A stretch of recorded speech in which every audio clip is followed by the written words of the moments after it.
Assalamualaikum warahmatullahi wabarakatuh. Baiklah, saya Tata Oktavilona dengan NIM 2214090047. Di sini saya akan menceritakan tentang sejarah singkat seorang Tan Malaka yang merupakan salah seorang tokoh nasional Indonesia yang berasal dari Sumatera Barat.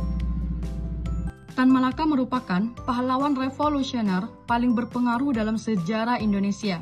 Ia lahir pada 2 Juni 1897 atau setara dengan 127 tahun silam di Nagari Pandam Gadang, Kabupaten Agam, Sumatera Barat. Sebagai seorang tokoh revolusioner, Tan Malaka terlibat dalam berbagai kegiatan politik dan aktivisme. Ia menjadi anggota Partai Komunis Indonesia atau PKI dan terlibat dalam perjuangan melawan penjajahan Belanda.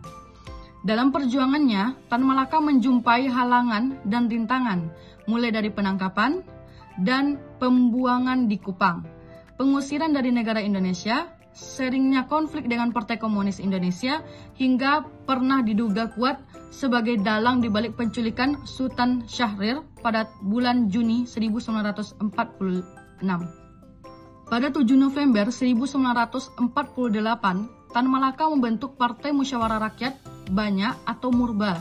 Partai ini menganut pemahaman anti-fasisme, anti-imperialisme, dan anti-kapitalisme.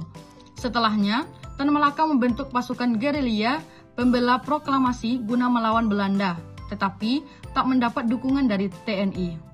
Namun perjuangan Tan Malaka harus terhenti pada 19 Februari 1949 karena dianggap berpaham kiri. Ia bersama pengikutnya ditangkap di Kediri, Jawa Timur. Saat itu, Tan Malaka dikabarkan dieksekusi mati dengan cara ditembak, kemudian jasadnya dimakamkan di Selo Panggung, Kediri, kemudian dipindahkan di Kabupaten 50 Kota, Sumatera Barat. Perannya sebagai pemikir dan revolusioner telah menginspirasi banyak orang dan pengaruhnya masih terasa hingga saat ini. Salah satu karya yang menggambarkan perjalanan hidup dan pemikiran Tan Malaka adalah buku yang berjudul Dari Penjara ke Penjara. Buku tersebut memberikan wawasan mendalam tentang pengalaman pribadinya, perjuangannya dalam mencapai kemerdekaan, dan pandangannya terhadap politik dan sosial di masa itu. Dalam buku itu, Tan Malaka mengungkapkan betapa pentingnya kesadaran politik dan persatuan dalam mencapai tujuan kemerdekaan. Selanjutnya, Tan Malaka juga menciptakan sebuah buku yang berjudul Naar de Republik Indonesia, merupakan karya Tan Malaka yang menginspirasi Soekarno dan Bung Hatta dalam membentuk Republik Indonesia ini. Sebab, buku ini berisi konsep bangsa Indonesia dan perjuangan kemerdekaan pribumi untuk lepas dari kolonialisme. Maka itu, Tan Malaka mendapat julukan Bapak Republik Indonesia. Pemikiran Tan Malaka sangat dipengaruhi oleh perjuangan rakyat dan semangat nasionalisme. Dia menekankan pentingnya perjuangan rakyat dalam mencapai kemerdekaan dan keadilan sosial.